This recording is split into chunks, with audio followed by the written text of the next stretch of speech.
qui paraît évident quand on en parle ici, mais en fait ce n'est pas la réalité, y compris dans beaucoup de quartiers d'Île-de-France. Et refaire le vivre ensemble, ça veut dire aussi amener ces besoins-là sur l'échelle de ces territoires. Alors tout simplement, moi je voudrais souhaiter évidemment toute la réussite possible à l'EPARECA et à l'ensemble de ces équipes qui sont déployées sur tout le territoire, et puis remercier en même temps les collectivités qui s'engagent sur ces questions-là.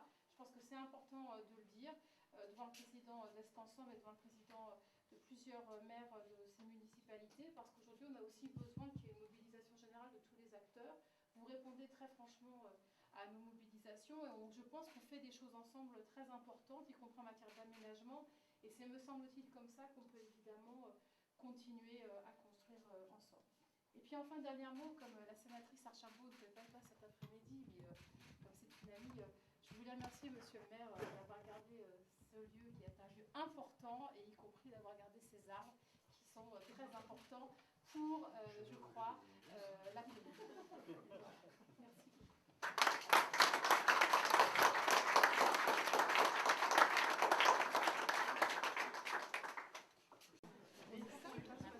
Ah oui, alors comment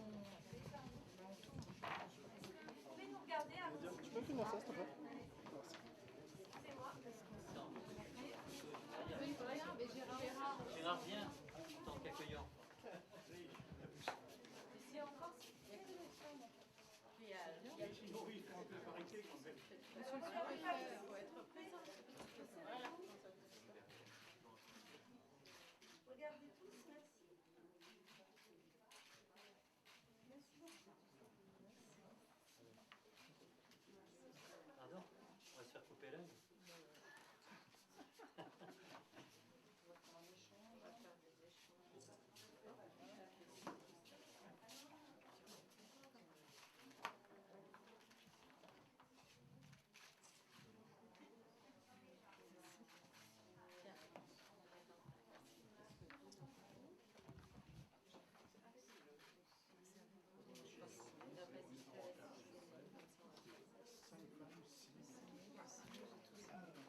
Tiens,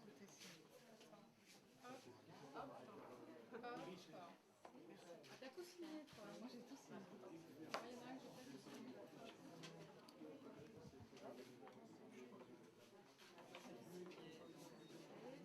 Ça y est, fait? Non, c'est vraiment signé là.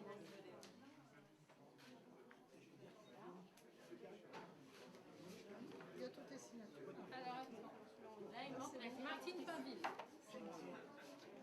et Madame Geoffroy. C'est tout signé. Ça, c'est bon. C'est bon. Celui-là, c'est bon. Moi, j'ai tout signé. Celui-là c'est bon.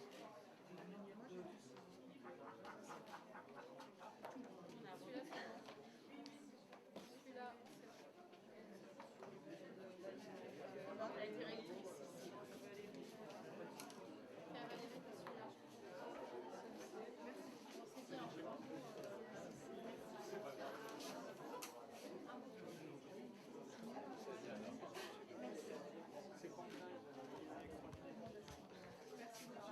Si à Pantin, dans quel cadre aujourd'hui? Alors, je suis secrétaire d'État à la ville, donc je viens ici signer une convention avec l'EPARECA qui aide à revitaliser les commerces dans les quartiers de la politique de la ville. Donc, dans nos quartiers les plus populaires, on a souvent un souci, c'est que les commerces sont déserts ou ils ne sont pas assez divers. Et l'EPARECA est là pour aider, en même temps qu'on refait le bâti, à réinstaller aussi des commerces plus diversifiés. Et puis, ici à Pantin, on est aussi venu voir un espace d'artisanat. Parce qu'au côté du commerce traditionnel qu'on imagine, la boulangerie, le boucher, etc., il peut y avoir aussi des artisans d'art qui s'installent dans nos quartiers populaires. Et ici, ça fonctionne. Pour pouvoir leur permettre aussi soit de faire des stages, parce que vous savez la difficulté dans nos quartiers populaires pour trouver des stages, leur permettre d'aller avancer leur formation professionnelle, puis de réfléchir aussi à leur orientation, comme tous ces collègues d'ailleurs sur ce plateau qui travaillent ainsi avec les jeunes des quartiers ou de plus largement de la Seine-Saint-Denis, d'Est Ensemble. C'est un message fort que vous envoyez à votre compatriote? Alors, c'est pas un message particulier, c'est plutôt un encouragement à ce que dans nos quartiers les plus populaires, on puisse s'installer sans, comment dirais-je, en étant confiant quant aux capacités de développement qui existent. On ne s'enferme pas, au contraire, on se donne de nouvelles perspectives. Donc c'est plutôt un message ambitieux, ambitieux et optimiste évidemment. Venu dans le contrat d'objectifs liant l'État à Eparica, qui est notre bailleur, à visiter justement les locaux de leurs locataires. Donc c'est la raison pour laquelle j'ai été prévenu en dernier ressort, mais c'était vraiment une très belle invitation de la part des ministres de venir nous visiter. Celle d'artisans d'art et puis celle du président du pôle artisanal, de l'ensemble de l'association des artisans qui sont sur le pôle. Donc il faut quand même savoir que nous sommes une quarantaine d'artisans. Et dans ce cadre, il m'appartient bien évidemment de pouvoir intervenir comme il se doit auprès aussi bien de nos partenaires institutionnels, à savoir Est Ensemble, la mairie de Pantin, et puis l'État qui a été représenté en ce qui nous concerne par la secrétaire d'État au commerce et à l'artisanat. David, quelle est votre place? Comment vous travaillez avec la jeunesse aujourd'hui? Ça va au-delà de la jeunesse, puisque dans le cadre de nos activités pérennes, nous accompagnons donc les stagiaires dans le cursus de formation, mais c'est aussi une position importante par rapport à la cohésion sociale. Il faut quand même savoir que nous sommes dans un quartier qui est relativement difficile, le quartier des Quatre Chemins, et le fait d'avoir implanté sur ce pôle artisanal donc des artisans et plus particulièrement des artisans d'art permet aux jeunes de trouver une éventuelle voie de formation et par la suite des emplois. Il faut quand même savoir que dans nos activités, nous avons quand même pas mal d'emplois à fournir, mais nous n'arrivons pas à trouver des personnes qualifiées et compétentes. C'est la raison pour laquelle nous jouons le jeu véritablement en accompagnant donc les jeunes issus des quartiers défavorisés et issus des lycées professionnels. Comment êtes-vous aidé par les institutions, départements, mairies? Nous sommes aidés en ce sens dans la mesure où, par rapport à notre bailleur qui est Eparica, nous bénéficions de locaux à prix attractifs. Ça, c'est véritablement un atout très important pour l'ensemble des artisans. Il faut quand même savoir que moi, je suis implanté sur le pôle depuis 10 ans. J'ai pris mes fonctions de président l'année dernière.